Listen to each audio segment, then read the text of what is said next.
Hitung. Mulai. 1, 2, 3, 4, 5, 6. Balik lagi di Gila Baris. Ngomongin baris gak ada habis. Luar biasa teman-teman semua. Halo, apa kabar?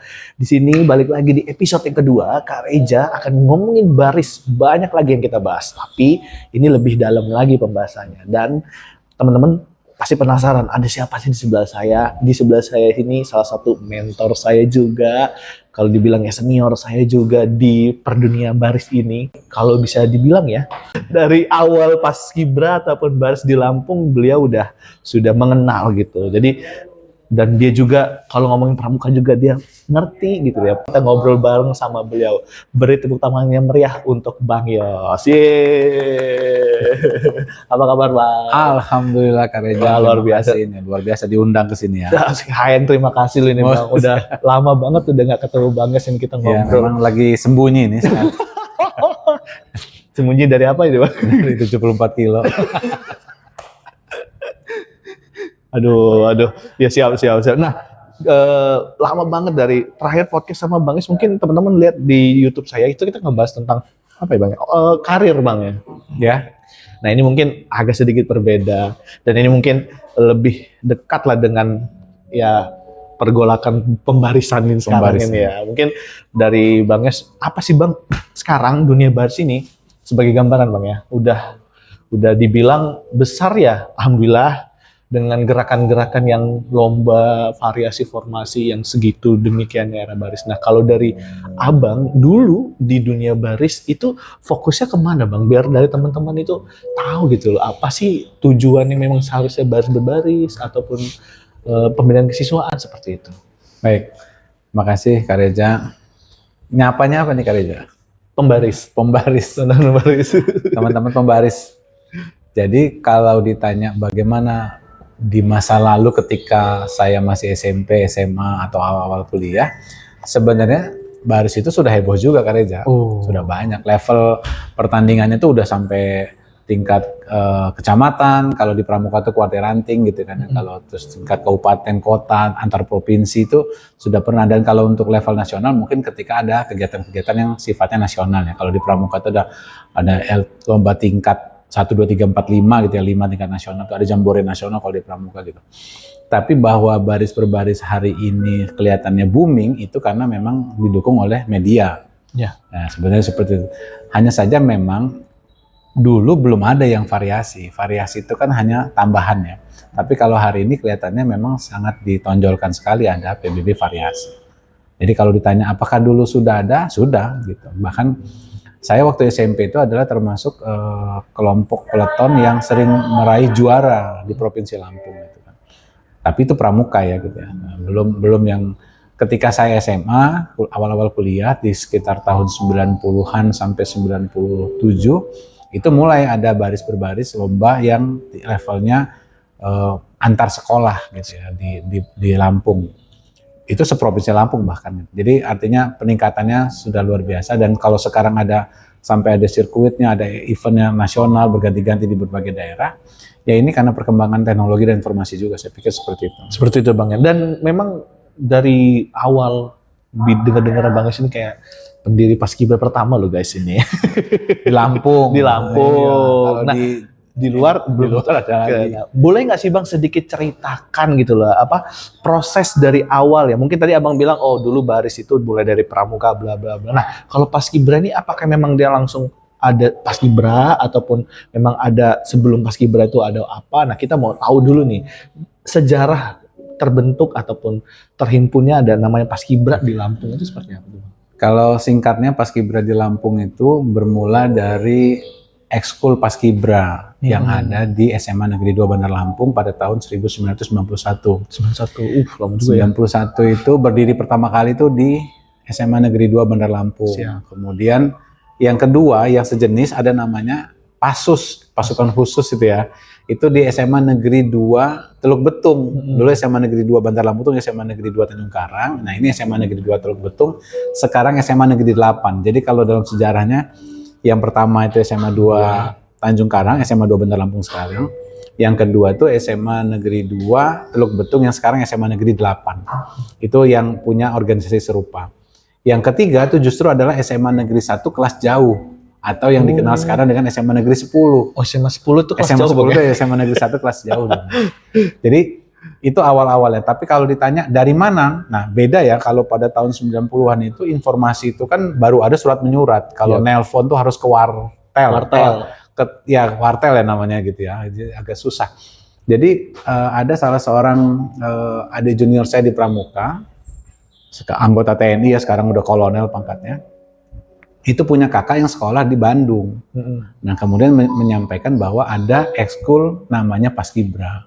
Kemudian itulah awal mulanya. Dan itu modelnya surat menyurat ya. Jadi dia ngirimin tanggal 1, kita terima tanggal 14, terus kita tanya lagi surat menyurat sampai akhirnya kurun waktu 6 bulan itu kita mengajukan untuk bikin ekskul Paskibra pertama kali di SMA 2. Dan berseiring berjalannya waktu, kemudian ada kegiatan yang Paskibraka gitu ya, pemilihan Paskibraka, kemudian ada pelatihan Paskibraka, lama-lama menyebar gitu. Bahkan kita ikut tuh bantuin beberapa daerah memulai berdiri Paskibranya gitu.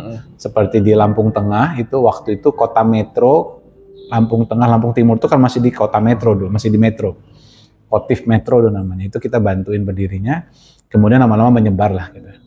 Tapi kalau ditanya apakah itu tidak ada induknya, ada. Dulu kita mengacunya kepada pedoman asrama desa Bage yang dikelola di Bandung, Paskibra Kota Bandung itu. Pendirinya adalah Kang Dedi Darmawan. Beliau juga beberapa kali pernah berkunjung ke Lampung dan ikut menyebarkan kegiatan ekskul tersebut sampai sekarang besar, sampai sekarang bermacam-macam organisasi Paskibranya gitu. Nggak ada apa-apa juga, nggak masalah juga. Tapi kalau awalnya seperti itu, gitu Kak Reza. Gitu Bang. Nah, mungkin dalam perjalanan itu ada dinamika lah Bang ya, dalam penolakan atau ada hal-hal itu apa sih Bang yang mungkin jadi gambaran susahnya pada saat zaman itu Abang bisa menghimpun, apalagi menerima informasi dari teman Abang yang di Bandung gitu kan, dari ini terus menyampaikannya se-effort apa perjuangan sehingganya bisa sedemikian rupa jadi gitu. Oh ya, yang pertama sih pasti dukungan dari guru-guru ya. Iya betul. Dan beliau-beliau ini ada yang sudah almarhum, ada yang sudah pada pensiun sekarang ya. Tapi kalau kita nggak didukung oleh pembina ya kita nggak bisa. Jadi pengambil kebijakan pihak sekolah, kepala sekolah pada masa itu, itu memang mendukung. Oh ini bagus nih gitu, ini bagus. Sepertinya ya guru-guru pembina zaman waktu itu kalau ada siswanya yang punya pemikiran positif, kemudian ada dasarnya pasti didukung. Ya. Nah, kemudian sampai rapat OSIS, kemudian rapat ini sampai ya disahkan ada SK-nya, berdirilah Ekskul Paskibra pertama di Provinsi Lampung. 5 Oktober 1991 di SMA Negeri 2 Tanjung Karang yang hari ini SMA Negeri 2 Bandar Lampung. Oh, berarti ulang tahunnya 5 Oktober. 5 Oktober. 5 Oktober. Ulang tahun ABRI ya, Oh, TNI. siap 5 Oktober 1991 berdirinya Paskibra pertama di Lampung. Memang dulu memang adanya Paskibra atau memang ada dari organisasi lain atau dari Pramuka atau dari mana gitu? Ya dulu latar belakang dari Abang dan teman-teman gitu untuk membangun di Lampung. Kalau kita dulu guyup sih ya, jadi Guyup, ya. bahkan perlu dicatat juga bahwa Palang Merah Remaja itu awalnya adalah anak-anak pramuka yang menguasai ilmu kepalang merahan gitu kan, karena ada syarat kecakapan khususnya gitu kan, ada TKK-nya, ada tanda kecakapan khususnya terkait gitu ya, selap 8, selap berapa itu belajarnya di pramuka, kemudian mulai berhimpun, berbentuk, kemudian membuat kegiatan yang level nasional sampai ada namanya mereka, kalau kita di pramuka persami ya, perkemahan Sabtu Minggu, mereka jumbara misalnya, jumpa bakti gembira gitu, itu sampai level nasional. Kalaupun sekarang hari ini nggak ada, ya itu perjalanan waktu, sejarah mencatatnya seperti itu. Jadi kalau hari ini juga Paskibra itu bermacam-macam Kak Reza, ya nggak apa-apa, sah-sah saja gitu kan. Memang tidak dilarang untuk berorganisasi, berhimpun gitu. Yang penting pendidikannya benar. Kalau saya pikir sih begitu. Apabila ada yang melenceng gimana tuh? Kita menanggapinya karena kan Abang tahu nih bukunya sudah ada bukunya Bang ya. Semuanya. Ya, tapi perlu dicatat juga bahwa Bandung itu bukan satu-satunya kiblat berkaitan dengan Paskibra. Paskibra itu ada juga yang dari Jogja, ada yang dari Jakarta, macam-macam Kak Reza. Jadi karena dulu itu informasi sangat sulit untuk didapat, perlu waktu gitu ya, dan perlu konsentrasi yang berbeda dengan hari ini. Kalau hari ini kan kita searching aja, googling aja, dapat gitu ya, gitu, informasi apapun. Bahkan kita harus menyaring lagi ini benar atau tidak. Nah kalau dulu kan memang harus korespondensi namanya kan, surat menyurat, nanya lagi, tidak harus langsung dijawab pada hari itu. Ada pertanyaan disampaikan tidak terjawab langsung hari itu kan, perlu waktu gitu kan, sehingga sampai akhirnya seperti hari ini. Dan kalaupun hari ini masing-masing punya jalan masing-masing, saya pikir nggak apa-apa. Yang penting cita-citanya sama gitu. Nah, pertanyaannya apakah cita-citanya sama, yaitu peserta yang bisa menilainya nanti. Betul. Sebenarnya cita-citanya apa sih? Orang banyak cita-cita banyak, pasti ada kepentingan gitu loh. Satu hal pokoknya kepentingan pribadi, ini banyak. Oh, enggak lah. Kalau Kalau versi yang seharusnya itu seperti apa? Baik. yang paling utama itu kan adalah pendidikan karakter bangsa. Siap. Pendidikan karakter berkepribadian gitu ya. Karakter yang berkepribadian bangsa Indonesia itu. Jadi itu memang konsepnya itu adalah kurikulumnya asrama desa bahagia. Dan asrama desa bahagia itu nggak jauh-jauh dari pramuka, nggak jauh-jauh dari paskibraka. Kenapa? Karena pencetusnya ya memang pendirinya paskibraka, pendirinya gerakan pramuka juga. Oh, siapa itu belum? Kan Idi ya. Aduh, saya belajar juga sama abang tapi lupa. Ya, jadi kalau bicara sejarah nanti panjang Kak Reza. Siapa? Ya, jadi bahwa bukunya sama dan bisa dicek siapa sih yang mendirikan paskibraka di Indonesia gitu ya. Iya.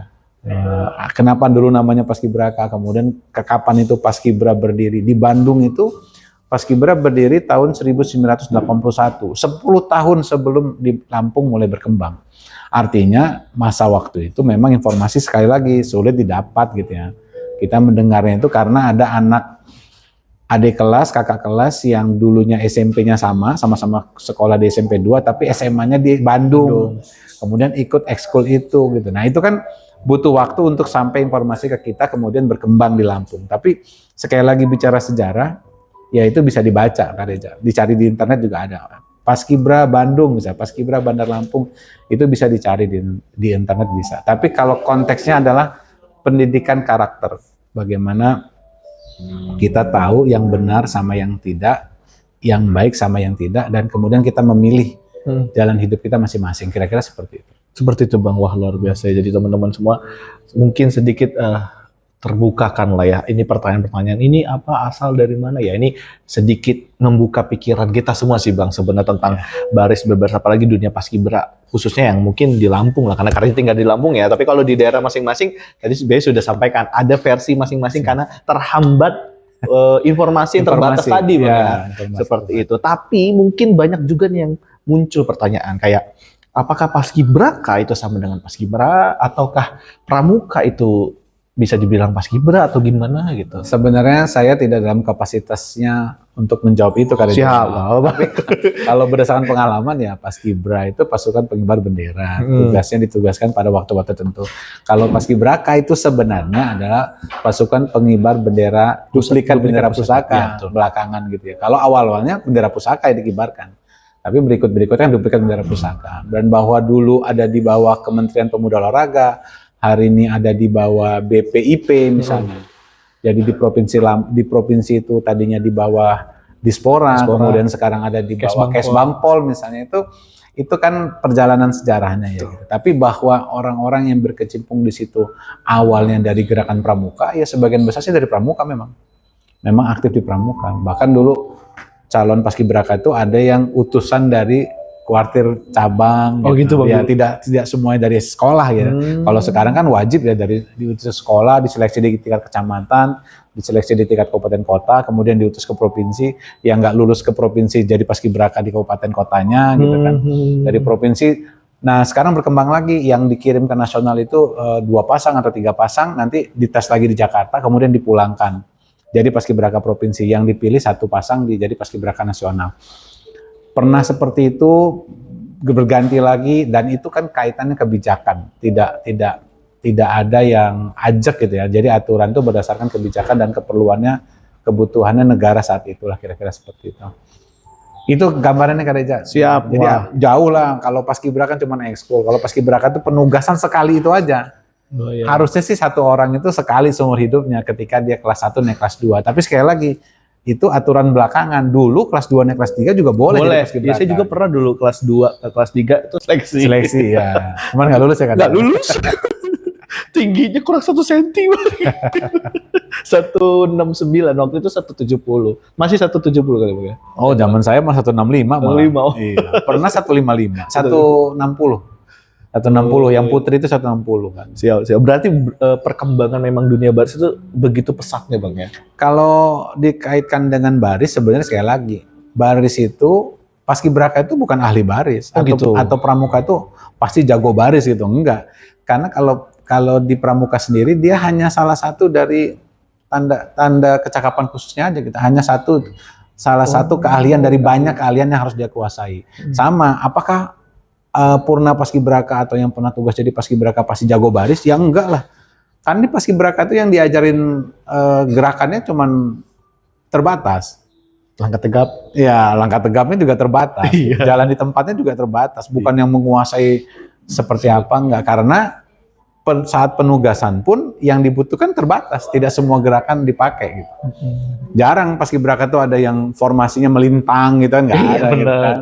Melintang kanan, hadap kanan, haluan kiri misalnya itu nggak ada. Paskibraka itu mah jalan ke depan, belok gitu kan, buka barisan gitu kan. Belok kanan. 1-2 buka formasi gitu, tapi tidak semuanya gitu kan. Kalau kita di kelompok 17 ya nggak banyak gitu kan. Dan sekali lagi, apakah dia pernah paskibraka pasti ahli baris berbaris? Enggak, pelatihnya yang ahli baris berbaris berarti. Pelatih paskibraka yang ditunjuk pasti ngerti baris berbaris. Bahkan bisa mensinkronkan antara kebiasaan siswa dengan yang digunakan secara benar oleh TNI Polri. Nah itu biasanya pelatih itu pengennya sih sesuai dengan peraturan Panglima gitu ya, baris berbaris. Tapi karena siswa ini dilatihnya sama yang amatir, nggak profesional, jadi kadang-kadang gerakan suka salah tuh. Nah kebiasaannya susah diubah hingga akhirnya beberapa kali itu kelihatan pelatih itu baik yang tingkat nasional sekali, akhirnya TNI Polri-nya menyesuaikan dengan siswanya untuk langkah tegap, untuk kecepatan jalannya. Jadi itu kalau pengamatan ya perlu diteliti lebih jauh benar apa tidaknya gitu ya. Tapi kira-kira seperti itu. Karena saya juga beberapa kali terlibat sebagai asisten pelatih. Akhirnya jalan tengahnya begitu. Sudah TNI Polri-nya menyesuaikan aja kecepatan sama siswa. Karena waktu pelatihan cuma kurang dari 10 hari, kan sulit tuh untuk memberikan yang benarnya seperti apa. Jadi sekali lagi kalau apakah dia purna paskibraka pasti jago baris, nggak ada jaminan gitu kan. Nggak, yang dapat sertifikat kan yang ikut TOT. Iya, saya alhamdulillah sih Bang. Ikut juga. Itu juga belum tentu benar kalau nggak dilatih terus menerus. Betul. Menjawab sih kayak memang sekarang polemiknya bahwa standar dari gerakan dulu sih Bang, sebelum kita di era sekarang, menurut saya itu gambarannya bahwa paskibra itu kiblatnya paskibraka, sehingganya langkah tegapnya itu ya sesuai yang dilihat ya, tinggi segala macam. Padahal faktanya kalau bicara apa yang tadi didengar Bang Yas, TNI pun menyesuaikan gitu. Ya pada saat penugasan ya. tapi kan tadi bahwa anggota TNI dan Polri itu tahu PBB yang benar, mereka tahu, mereka bisa mempraktekannya bisa. Gitu. Berarti ada pengecualian lah untuk di situ gitu. Bahannya mungkin gitu ya Bang? Ya itu ininya kebijakan dari pelatih. Yang penting sama, bagus itu kan, terarah gitu kan, seperti itu. Nah, pelajarannya adalah teman-teman jangan langsung lihat satu dulu, tapi harus tahu dulu aturannya dan pelajari selebihnya rupa gitu ya. 14, 2000 berapa itu kan kita sempat belajar ke Bandung dulu kan ya. Tapi sekarang ada yang baru lagi. Nih teman-teman Kareja ini kan pemegang sertifikat baris berbaris. Kalau saya malah nggak punya. Enggak lah Bang, saya juga belajar sama Bang. Ya, kemarin tuh belajar sama kaptennya juga di Mabes TNI, Panglima 758 2018. Sebenarnya sih nggak ada banyak perbedaan. Nggak ada, paling perbanyak itu justru di senjata gitu. Ya benar kata dia, beliau udah. Kalau PBB dasar itu nyaris nggak banyak perubahan. Ada kata dia gitu. Jadi dan yang paling aneh itu dari TNI-nya nggak ada masalah, tapi sipilnya itu kayak mempermasalahkan yang nggak ada masalah gitu. Jadi saya lucu sendiri gitu Bang. Ya hal-hal kayak gitu. Kita bahas yang bisa kita bahas saja. Kan? Jadi yang menjadi perdebatan tapi tidak berdasarkan aturan ya nggak usah. Nggak usah gitu Bang. Karena kalau di peraturan Panglima itu pasti dari dulu sampai sekarang sama Kareja.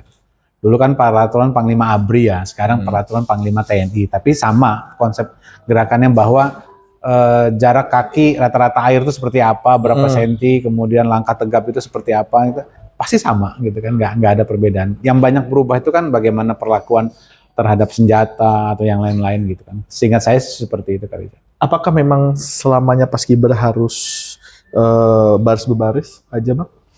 Ataupun pramuka? Kalau pramuka udah ada tuh. Ngomongin Baris paskibra. berbaris sendiri Kareja sebenarnya kan konsepnya tidak melulu tentang perlombaan ya gitu ya sebenarnya kan. Dia itu melatih tentang kedisiplinan, melatih tentang keseragaman, melatih tentang kepatuhan, belajar tentang kepemimpinan, itu kan di baris berbaris. Bahkan saya sering menyampaikannya bahwa kalau kita sekarang hidup di alam demokrasi, dalam baris berbaris itu nggak ada demokrasi Kareja. Gitu. Nggak bisa kita kata komandannya hadap kanan, hadap kiri, hadap kanan, hadap kiri, terus tiba-tiba anggota yang bilang mau izin komandan tadi udah hadap kanannya, gitu kan nggak mungkin kan gitu kan, nggak ada demokrasi dia di situ. Jadi Instruksi komandan gitu kan, usul gitu nggak bisa karena di situ kita belajar nilai kepatuhannya Iya. justru di situ kan. gitu. Nah, sekarang memang balik kita tarik ke dunia baris sekarang bang ya. Dunia baris, Baris nih ya. sekarang, Ini ngomong ya. baris berbaris ya. Baris ya. Memang, Jangan ngomong sejarah Kareja panjang. iya, kan ini ngulur dulu nih, tarik, balik ke sini, naruh nih posisinya abang sekarang, dunia baris sekarang. Abang ngikutin nggak sih di era sekarang menurut abang? Ya di Instagram ada, di Iya. YouTube ada, bahkan Indonesian Got Talent aja pernah tuh nerima peserta baris ya dari berapa itu. Bagus untuk yang terutama terkait variasi. Ikutlah. Ikut tuh bang ya. Sekarang nih bang, udah ada induk. Jadi baris ini lebih ke olahraga sekarang. Sebutannya seperti itu kita lihat. Dan menurut perspektif abang, pandangan abang nih, yang dulu ranahnya memang harus baris itu karakter dan sekarang sudah hadir sebagai olahraga, apakah masih sejalan atau memang ada yang harus diluruskan kembali atau diingatkan kembali gitu? Ya sebenarnya bergantung siapa pembinanya, siapa pelatihnya, siapa induknya. Apakah induknya itu betul-betul bergabung? Kalau di olahraga harusnya di mana? Di KONI Forbasi misalnya. bang, sekarang namanya Forbasi. Iya, itu induknya. Apakah dia resmi ada di KONI? Kormi, nah itu Kormi kan saya kurang paham ya. Gitu. Ada induk olahraga tuh KONI, KOI, misalnya. Itu perlu dipertanyakan juga. Apakah itu resmi diakui oleh negara atau tidak? Nah kalau sekedar induk kiblatnya berorganisasi, kita bisa sebutnya komunitas barangkali ya. Oh gitu. Ya kalau komunitas kan bebas kan gitu ya. Komunitas tentang ini silakan. Komunitas tentang perangko filateli misalnya gitu kan itu kan bebas aja. Tapi bahwa aturan itu harus ada yang dijadikan pedoman, nah kita lihatnya ke sana. Tapi kalau ngelihat sekarang baik-baik aja sih Kareja, artinya perkembangan segala macam. Yang penting siapa pelatihnya, siapa pembinanya, niatnya seperti apa itu yang kita lihat, kita tanyakan gitu. Kita ngomongin niat ya. Kalau saya lihat sih bang, ya, menurut apa?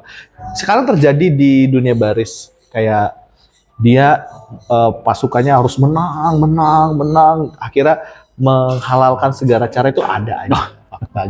Jadi gini Kareja, kalau dalam kehidupan itu kita harus selalu menang sebagai sebuah tekad semangat, ya memang perlu.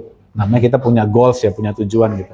Tapi bahwa pasti menang, kemudian mencari kemenangan itu dengan cara-cara yang tidak sah, ya itu sebenarnya malah melanggar kriteria dari baris berbaris itu sendiri. Diajar kepemimpinan, diajar tentang karakter, bagaimana sikap positif, bagaimana kita taat patuh pada aturan. Kalau ternyata kita sendiri meraih kemenangan itu dengan cara mempengaruhi juri misalnya, pendekatan kepada orang tertentu, bahkan bisa jadi ada konflik kepentingan. Sebenarnya sudah ada konflik sendiri. Harusnya si panitia memastikan bahwa juri yang dia tunjuk supaya tidak ada konflik kepentingan di situ.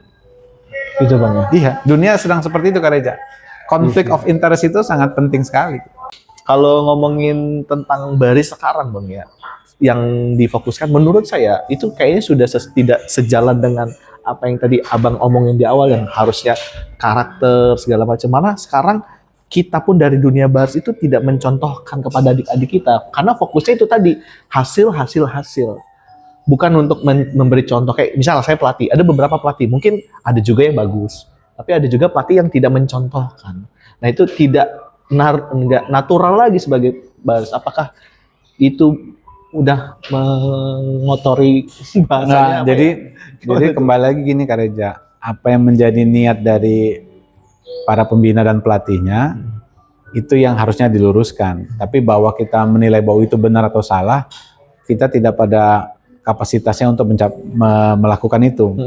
Mari kita introspeksi masing-masing, apakah yang kita lakukan ini benar, apakah kita sampaikan kepada adik-adik didik kita, siswa yang kita latih itu benar, mana dasarnya, itu yang kita sampaikan. Jadi bahwa yang sekarang berkembang, bahwa ikut lomba pasti menang gitu, ya boleh untuk semangat, tapi juga harus menyampaikan bahwa hidup itu nggak pasti menang terus gitu.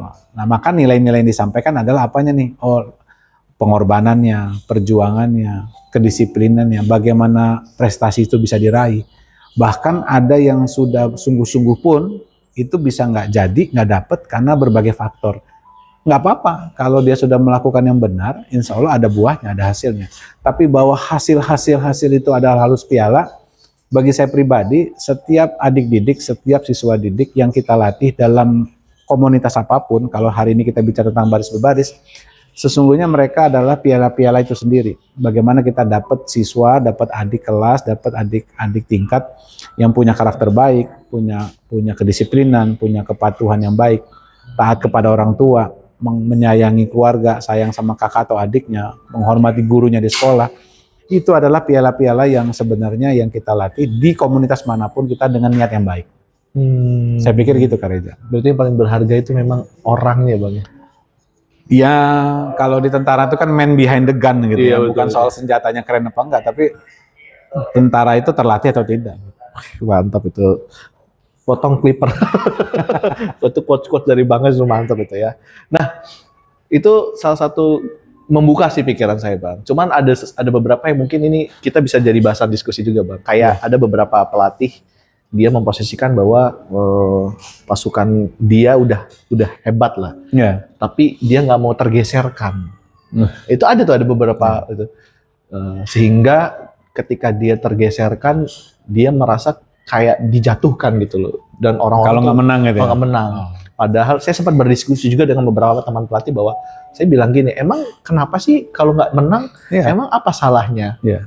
Kan hidup itu kadang di atas di bawah Iya. gitu. Itu gimana sih Bang menanggapi yang begitu, Pak, orang-orang yang begitu? Yang zaman sekarang itu udah kayak gitu loh Bang, kayak udah buta gitu. Tujuan awal tentang baru tuh udah menurut saya udah nggak ada lagi gitu. Ya mungkin kita sama-sama belajar dan mengingat lagi ya prinsipnya. Kita belajar dari TNI Polri. Institusi itu adalah termasuk institusi, bukan termasuk ya. Mungkin saat ini adalah sedikit instansi yang memang untuk segala sesuatunya terukur, ada stratanya gitu ya. Mau jadi A harus punya pendidikan ini, mau jadi B harus punya pendidikan ini gitu ya. TNI Polri itu bilang gini, Kak Reja, tidak ada pasukan yang terlatih, tidak ada pasukan yang ada pasukan yang terus berlatih. Nah artinya di situ saja mereka sudah nggak bicara tentang sekedar menang gitu ya, tapi bahwa mempersiapkan diri itu paling penting. Jadi kalau ada pelatih yang ngerasa dia harus menang terus, ya kan pelatih juga cuma satu, yang lain juga berlatih, tinggal siapa yang siap. Jadi kalau dianalogikan itu pertarungan antara dua serigala. Serigala hitam dan serigala putih. Bertarung di malam gelap, salju, badai. Yang menang yang mana? Orang akan terkooptasi, pemikirannya akan terdistrak gitu ya. Wah, dia serigala hitam bisa bersembunyi karena malam gelap. Oh, dia serigala putih karena malam badai salju misalnya gitu. Jawabannya singkat kan aja. Apa tuh Bang? Yang menang yang paling siap.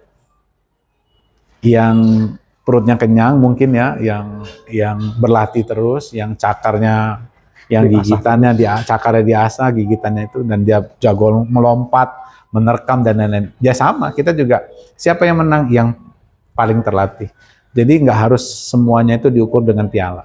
Saya pikir itu kali ya. Kadang kan pelatih juga nggak mau dia ngerasa kalah, itu ada Bang. Memang untuk kegiatan perlombaan yang tidak terukur itu memang dibutuhkan sekali aturan yang ketat dan terbuka, transparan. Kan kalau olahraga terukur tuh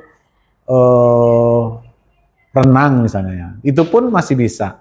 Badminton, bulu tangkis itu terukur kan siapa yang bisa masukin bola. Tapi itu masih bisa lagi kalau dicurangin sama wasitnya misalnya kan. Sepak bola misalnya. Kayak Argentina sama Mesir. Saya nggak Argentina Mesir gitu.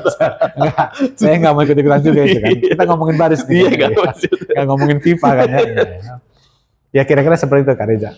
Nah memang menurut Abang belum ada ya aturan untuk paskibra ini, baris ini yang kayak nggak ada Kak Reza. Jadi Apakah bisa gitu pertanyaan? Bisa, semuanya bisa, tapi kan butuh kebersamaan, butuh pemikiran. Tapi kalau banyak orang ada yang butuh pengakuan gitu, ya, butuh validasi bahwa dia yang paling terbaik, bahwa ini, ya saya pikir dunia memang seperti itu. Jadi nggak akan semuanya baik-baik saja, nggak akan semuanya lancar, nggak akan semuanya yang berkualitas akan dipilih gitu, nggak gitu. Jadi justru di situ jangan lupa dalam hidup ini kan yang dinilai sikap kita. Ketika kita dapat rezeki, sikap kita gimana? Ketika rezeki kita agak seret, sikap kita gimana? Karena itu yang kita pertanggungjawabkan. Iya, Gitu Kak Reza. siap. Nih sebagai junior yang ingin minta arahan sama senior nih, One mentor. Gimana Bang, menurut Abang ketika saya ini membawa beberapa pasukan itu memang menurut saya ada beberapa yang menjudge saya itu kayak, oh Kak Reza nggak berkompeten, kemudian karena Kak Reza membawa pasukannya nggak pernah juara. Saya sempat OVT, kalau anak muda itu bilang OVT, overthinking gitu loh, kayak emang tidak seperti itu kah? Saya nggak, padahal niat saya itu nggak kayak gitu, karena saya belajar juga sama Bang Yos. Itu gimana tuh Bang? Menurut Abang sikap saya itu harus seperti apa? Apakah saya harus menunjukkan dengan apa gimana atau gimana? Saya kan senior ya di Paskibra SMA 2 ya. Siap Bang. Saya pernah ngedampingin adik-adik juara. Pernah adik-adik itu nggak didampingin juga juara. Pernah didukung sama pembina juara. Pernah nggak didukung pembina juara. Kok kayaknya juara terus ya? Enggak, lebih banyak nggak juaranya sebenarnya. Gitu. Tapi artinya kita luruskan niat kita juga Kak Reza. Jadi kalau memang butuh validasi bahwa kita itu melakukan sesuatu, beraktivitas itu adalah untuk dinilai, untuk dapat pemenang, untuk jadi pemenang, untuk dapat piala, ya mungkin kitanya harus luruskan niat juga gitu. Nah kalau penilaian orang, perlu dilihat lagi apakah penilaian orang itu berpengaruh dengan kapasitas kita gitu ya. Kalau dia pembina tempat kita melatih gitu ya, itu mungkin kita perlu dialog. Tapi kalau bukan, ya nggak usah didengarin. Kadang-kadang kita harus mengabaikan beberapa hal yang tidak mungkin kita kelola di dunia ini. Gitu. Ya, ingat kata-kata B, luruskan niat, ikhtiar yang sempurna. Sempurnakan ikhtiar. Iya, sebenarnya. Baru yang ketiga pasrah kepada Allah. Kepada Allah, iya sih. Ya, makanya saya selalu mengajar kepada adik-adik saya. Ada beberapa sekolah saya bilang lakukan terbaik aja, nggak perlu harus menang segala macam, dan pasrah aja sih. Iya, tapi perlu juga introspeksi. Apa iya ya setiap saya melatih kok nggak pernah menang? Nah itu harus ditanya. Oh gitu, Bang. Kenapa? mungkin kita sendiri tidak fokus bikin kurikulumnya. Oh siap. Ya mungkin kita nggak ada schedule-nya, nggak ada capaian targetnya nih. Waktu lomba misalnya 2 bulan, minggu pertama ngapain nih, minggu kedua ngapain? Nah capaian-capaian itu yang kita sebut kurikulum gitu kan. Ada yang jangka menengah, ada yang jangka panjang, ada yang jangka pendek seperti apa. Dan kalau ternyata itu tidak terpenuhi dan hasilnya memang nggak menang, ya mungkin kita nggak taat sama jadwal kita sendiri. Jadi belum tentu kritikan dari orang itu jelek. Yang jelek itu sikap kita menerima kritikan. Gitu. Jadi bisa jadi kalau Kak Reza dibilang nggak pernah punya pasukan yang pernah menang gitu ya. Tapi tunggu dulu, menangnya apa? Juara 1 gitu. Juara 1. Kalau juara 2, juara 3, orang sih nyebutnya nggak menang kalau itu. Oh ya. Kalau nggak juara 1 nggak menang, ada juga gitu. Ya kalau gitu lombanya yang salah berarti. Nah, ikut lomba yang salah berarti. Saya pikir gitu sih Kak Reza. Harus introspeksi dulu panitianya. Berarti jangan ada juara 2, juara 3 berarti. Perbanyak aja kriterianya juara 1 semua gitu. Tapi saya juga mengkritik ya kalau misalnya dalam perlombaan itu terlalu banyak juaranya gitu. Seperti seakan-akan kayak bagi-bagi piala gitu. Sehingga pakaian dinilai, oke lah pakaian gitu. Make up jadi masalah ntar dinilai gitu kan. Nggak untung komandan putri terbaik, komandan putra terbaik, padahal pasukannya campur gitu ya. Yang bisa jadi komandan putri terbaik, komandan putra terbaik itu kalau lomba PBB-nya terpisah antara putra putri. Tapi kalau PBB variasi saya perhatikan putra putri bercampur kan gitu. Jadi harusnya cukup 1 komandan aja yang jadi juara. Tapi itu tadi kalau konteksnya adalah bagi-bagi pemenang biar semuanya senang gitu misalnya kita besarin di uang pendaftaran biar bisa beli piala banyak-banyak sehingga kriterianya jadi banyak gitu kan. Jadi seperti itu ya panitianya ya. Seperti itu yang terjadi di Nah, itu yang harus diubah juga gitu kan. Iya, itu yang kata Bang Yos tadi, regulasinya belum. Iya, regulasinya belum jelas gitu lah ya. Teman-teman semua mungkin ya ini sharing aja sih dengan apa yang sudah dibicarakan sama Bang Yos. Bukan berarti apa yang dilakukan juga tidak sesuai, itu tidak juga Bang ya. Belum tentu yang kita sampaikan ini benar semua. Benar juga. Jadi harus tetap disaring juga disaring. Iya, benar. Mana sesuai aturan, mana yang tidak. Wah, luar biasa Bang. Udah lama banget nggak ngomong sama Bang Yos ini. Makanya pengen, wah Bang ngobrol Bang di podcast ya. Di podcast Gila Baris inilah. Ini mungkin di baris lagi Bang. Dari Abang ya, harapannya apa sih yang dari awal Bang sudah mendirikan Paskibra, terus berkecimpung dan sekarang sudah melihat? Kak Reja, saya itu mendirikan Paskibra kalau ekskul di SMA 2-nya, iya mungkin saya sendirian. Tapi kalau untuk di Paskibra Kota Bandar Lampung, kemudian Paskibra di kabupaten kota lain, itu pasti ada senior-senior saya, rekan-rekan kerja yang lain. Itu menjadi catatan yang bukan sendirian gitu. Siap, betul Bang. Bahkan di SMA Negeri 8 atau SMA Negeri 2 Truk Betung, itu saya ingat itu junior saya Paskibra Kak Baharsah namanya. Kalau di SMA Negeri 1 kelas jauh itu Kak Budi Tomo Purnomo, itu adalah pendirinya. Siap Bang. Sekarang SMA Negeri 10 ya gitu ya. SMA 1-nya sendiri itu malah berdirinya tuh setelah sekian lama dulu. Paskibra Kota Bandar Lampung terhimpun baru ada gitu. Tapi kalau harapan saya terkait dengan baris-baris hari ini gitu ya. Coba dicek lagi tujuannya baris berbaris apa. Kalau dia di situ ada belajar tentang kepemimpinan, pendidikan karakter, nilai kepatuhan, nilai kedisiplinan, mungkin itu dulu yang disampaikan, filosofi tentang baris berbarisnya gitu ya. Karena kalau itu tidak sampai ke siswanya, ya mungkin sekali dua kali kelihatannya bagus gitu ya, pas tampil. Tapi di luar PBB-nya sendiri, di luar latihan sendiri, apakah dia jadi anak yang baik gitu? Jadi siswa yang baik, berprestasi di sekolah, nah itu akan jadi pertanyaan. Karena dulu mereka-mereka yang terbaik itu adalah teladan. Pramuka itu kalau aktif sampai level nasional, apalagi yang sampai ikut jambore dunia, itu pasti anak teladan, pasti teladan itu pintar berarti. Nah itu yang harus menjadi catatan hari ini. Kalau dia cuma jagoannya cuma di lapangan baris tapi sekolahnya males, ya itu perlu dipertanyakan juga. Berarti luruskannya juga Bang ya, harus tahu dulu semua. Tujuannya siswa ya bukan tentang baris aja, yang paling penting yaitu akademiknya juga, semuanya harus dipikirkan bersama. Oh iya. Kata-kata Bang buat teman-teman semua, mungkin ada yang mau disampaikan tentang siswa lah, boleh closing statement dari Bang Yos. Kalau kita menyadari tentang kehidupan ini, di mana kita bertugas, di mana kita jadi apa hari ini, jadi siswa, jadi pelatih, jadi peserta didik, jadi pembina, maka bertanggung jawablah, lakukan yang terbaik, luruskan niatnya, sempurnakan ikhtiarnya. Ikhtiar itu kalau dalam agama saya adalah upaya yang sungguh-sungguh, baru pasrah kepada Allah. Jadi masalah menang atau kalah itu, atau apalagi sampai diakui orang apa tidak, itu urutan kesekian gitu. Yang penting niat kita seperti apa. Kemudian pastikan apa yang kita ikuti itu bermanfaat dan berpengaruh kepada sekeliling kita. Jadi kalau ada anak yang ikut pramuka, ada anak yang aktif di OSIS, ada anak yang aktif di Paskibra, tapi tidak patuh kepada orang tuanya, saya pertanyakan pelatihnya di situ, saya pertanyakan seniornya di situ, saya pertanyakan pembina di situ. Tentu kita kalau anak didik kan ya, bagaimana kita mengarahkannya. Justru mereka-mereka yang aktif itu harusnya punya kehidupan dengan keluarganya yang terbaik. Saya pikir itu Kak Reza. Wah luar biasa ya, luar biasa teman-teman semua, mantap, tepuk tangan sekali lagi buat Bang Yos.